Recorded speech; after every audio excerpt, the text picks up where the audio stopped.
सच्चिदानन्दरूपाय विश्वोत्पत्त्यादिहेतवे तापत्रयविनाशाय श्रीकृष्णाय वयं नुमः। आइए जानते हैं मनचाही संतान प्राप्ति के लिए पति पत्नी को क्या गुप्त बातों का ध्यान रखना चाहिए।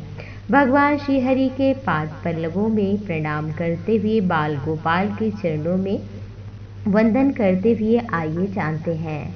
जैसा कि आप सभी को पता है कि संतान हर कोई चाहता है।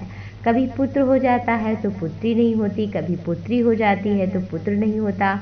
व्यक्ति चाहता है कि हमारे जीवन में एक पुत्री एक पुत्र जरूर हो। तो आइए हम जान लेते हैं गरुड़ पुराण के अनुसार कब करें गर्भाधान जिससे हो सुंदर संतान की प्राप्ति। सभी माता पिता चाहते हैं कि संतान उत्तम गुणों से संपन्न हो, जिससे पुत्र ही नहीं सत्पुत्र हो, जिससे उसको आगे चल करके सुख प्राप्त हो। लेकिन दुर्भाग्यवश कभी कभी शास्त्रों की बातें न जानने के कारण, गलत समय पर गर्भाधान करने के कारण मनचाहा संतान नहीं प्राप्त हो पाती है। ऋतु काल में स्त्री के 4 दिन तक संग नहीं करना चाहिए। चौथे दिन के पश्चात स्त्रियां शुद्ध होती हैं और 7 दिन में पूजा अर्चन करने के योग्य होती हैं। 8वें दिन सबसे सुंदर दिन माना जाता है। गरुड़ पुराण के अनुसार ऋतु काल के पश्चात 8वीं रात्रि को पत्नी मिलन संतान प्राप्ति पुत्र प्राप्ति के लिए योग्य बताया गया है। और ऐसा नहीं कर पाते तो आगे भी आप युग्म मतलब जो जुड़वा तिथि है, जैसे कि अष्टमी तिथि, 10वीं तिथि, द्वादशी तिथि, इस तरह से चतुर्दशी है, इस तरह से आप ले सकते हैं। तिथियों को 7 दिन में नहीं होना चाहिए, 7 दिन के बाद ही 8वें दिन से फिर युग्म तिथियां होना चाहिए। जैसे अष्टमी 10वीं, इसका ख्याल रखें, पुत्र निश्चित ही होता है अगर आप इन दिनों में करते हैं पत्नी का संग। तो साथ ही साथ में अगर आपको कन्या चाहिए तो फिर आप विषम, जैसे कि नवमी है, एकादशी है, त्रयोदशी है, इन दिनों में अगर आप करते हैं गर्भाधान तो आपको होती है कन्या का, आपके घर में लक्ष्मी का आगमन होता है। 16 रात्र तक स्त्रियों को सामान्य काल तक ऋतु काल रहता है। 14वीं रात में जो गर्भाधान किया जाता है उससे गुणवान, भाग्यवान, धर्मज्ञ, बुद्धिमान संतान की प्राप्ति होती है। वह रात्रि सभी को नहीं प्राप्त होती है। इस तरह से ध्यान रखने पर अवश्य ही सुंदर संतानों का जन्म होता है। संतान चाहने वाले स्त्री पुरुष को पहले अपने आसन को पवित्र करना चाहिए, पान, फूल, चंदन, पवित्र वस्त्र धारण करना चाहिए, ईश्वर धर्म का स्मरण करते हुए समागम करना चाहिए और गर्भाधान के समय जैसे ही पति पत्नी माता पिता की वृत्ति होती है वैसे ही स्वभाव का बालक बालिका भी जन्म लेता है। गरुड़ पुराण के अनुसार शिशु की स्थापना से लेकर उसके बाहर आने तक की बात विस्तार पूर्वक कही गई है। पहली रात्रि को जियो बिंदु जैसा होता है, 5 रात्रि में बुलबुले के समान, 10 दिन में बेर के समान, 1 मास में पिंड का आकार लेता है, अंडे के समान हो जाता है। 1 महीने में मस्तक, दूसरे महीने में हाथ आदि अंगों की रचना होती है तथा तीसरे मास में नाखून, रोम, हड्डी, लिंग, नाक, कान, मुंह आदि अंग बनते हैं। चौथे महीने में त्वचा, मांस, रक्त, मेद, मज्जा का निर्माण होता है। 5वें महीने में शिशु को भूख प्यास लगती है। 6ठे महीने में शिशु गर्भ की झिल्ली से ढककर माता के गर्भ में घूमने लगता है। माता के द्वारा खाए हुए अन्न और विचारों से बढ़ता हुआ वह शिशु विष्टा, मूत्र आदि का स्थान तथा जहाँ अनेक जीवों की उत्पत्ति होती है ऐसे स्थान पर रहता है। वहाँ कृमि जीव के काटने से उसके सभी अंग कष्ट पाते हैं। इसके बाद शिशु का मस्तक नीचे और पैर ऊपर की ओर होता है जिससे वह हिल नहीं सकता। शिशु 7 धातुओं से बंधा हुआ भयभीत होकर 7वें मास में भगवान की अर्चना पूजा करता है, स्तुति करता है और कहता है, प्रभु हमें इस नरक से गर्भ से निकालो, हम जन्म लेकर के आपकी उपासना करेंगे, आराधना करेंगे। हे प्रभु, हम भवसागर से पार हो जाएंगे।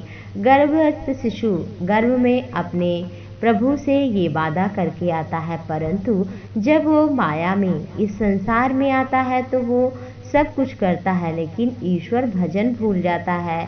उसे इस संसार से अकेले ही जाना है। गर्भस्थ शिशु को सब कुछ याद रहता है, परंतु जब वो इस संसार में आता है तो अपने पूर्व जन्म की तथा और सारी बातों को भूल जाता है। गरुड़ पुराण के अनुसार माता पिता के गर्भ में पल रहा शिशु भगवान से कहता है कि हे प्रभु, पाप कर्म करने के कारण मैं दुख पा रहा हूँ और अब मेरा उद्धार करो। इस प्रकार गर्भ में बुद्धि विचार कर 9-10 महीने तक वो माँ के गर्भ में रहता है। फिर प्रसूति के समय वायु से तत्काल बाहर आता है। प्रसूति की हवा से उसी समय शिशु श्वास लेने लगता है तथा उसे कोई ज्ञान नहीं रहता है। गर्भ से अलग होकर ज्ञान रहित हो जाता है, इसी कारण जन्म के समय पर रोता है। गरुड़ पुराण के अनुसार जिस प्रकार बुद्धि गर्भ में, रोग आज में, श्मशान में, पुराण आदि सुनने में होती है, वैसी बुद्धि यदि सदा बनी रहे तो बंधन से कौन नहीं छूट सकता है। जिस समय शिशु कर्मयोग द्वारा गर्भ से बाहर आता है, उस समय भगवान विष्णु की माया में मोहित हो जाता है, परंतु यदि वो भगवान का सुमिरन करता रहता है तो वो माया में उसी प्रकार नहीं मोहित होता है जैसे कि जल में कमल का पत्ता रहता है, इसी प्रकार वो रहता है। तो हर माता पिता को संतान प्राप्ति के लिए, पुत्र पुत्री प्राप्ति के लिए इन चीज़ों का ख्याल रखना चाहिए, क्योंकि ये जो मनुष्य जीवन है वो धर्म के लिए, प्रेम के लिए, समाज के अपने कल्याण के लिए प्राप्त करता है। ये मानव जीवन अति दुर्लभ है। बड़े भाग मानुष तन पावा, सुर दुर्लभ सब ग्रंथ निगावा। साधन धाम मोक्ष कर द्वारा, पाई न जही परलोक संवारा। तो ये मानव जीवन अति दुर्लभ है, जिसके लिए देवी देवता भी प्रार्थना करते हैं और भगवान भी बार बार इस भारत भूमि पर आते हैं और नाना प्रकार की लीला करते हैं, जिनकी सुंदर लीलाओं को गाकर भक्त भवसागर से पार हो जाता है और मनुष्य जीवन सफल कर लेता है। तो जिसे पुत्र और पुत्री की कामना है वो इन बातों का अवश्य ही ख्याल रखें। शास्त्रों में ऐसा वर्णन है कि प्रहलाद और अभिमन्यु जैसे महावीर अपने माँ के गर्भ में ही अनेक प्रकार के ज्ञान से परिपूर्ण हो जाते हैं, क्योंकि माँ ही बालक बालिका की सबसे प्रथम गुरु होती है।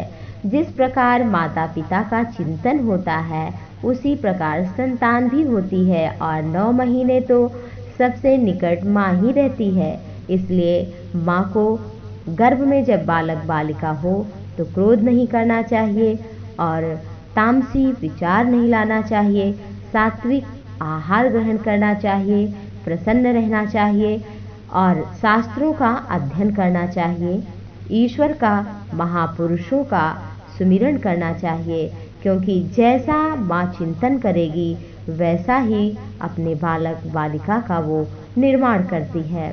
इसलिए माँ को विशेष ख्याल रखना चाहिए, परिवार वालों को भी इसका विशेष ख्याल रखना चाहिए। जब जीव गर्भ में होता है तो उसे नाना प्रकार के कष्ट भी प्राप्त होते हैं, इसलिए माँ को विशेष ख्याल रखना चाहिए।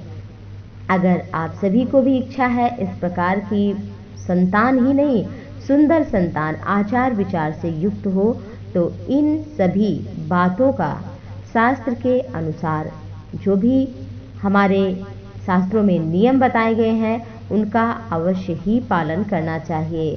तभी सुंदर, संस्कारवान, माता पिता की सेवा करने वाला भगवत भक्त महावीर इस तरह से पुत्र को जन्म दे पाती है माता अपने बालक बालिका को। तो इन सभी बातों का शास्त्रों के अनुकूल अवश्य ही ख्याल रखें, शास्त्रों का अध्ययन करें। आप सभी के जीवन में खुशी आए, परिवार में खुशी आए, उससे पहले इस संसार में आने से पहले ही अपने बालक बालिका को सुंदर योग्य बना दें, जिससे वो इस संसार में आकर के भी माया से लिप्त ना हो पाए और सुंदर कर्म करके आपके नाम को रोशन करे, अपना भी कल्याण कर पाए। आप सभी पर ईश्वर की कृपा बनी रहे, इन सभी बातों का ख्याल रखें। हरिओम श्री हरि। जय श्री कृष्ण। श्री राधे।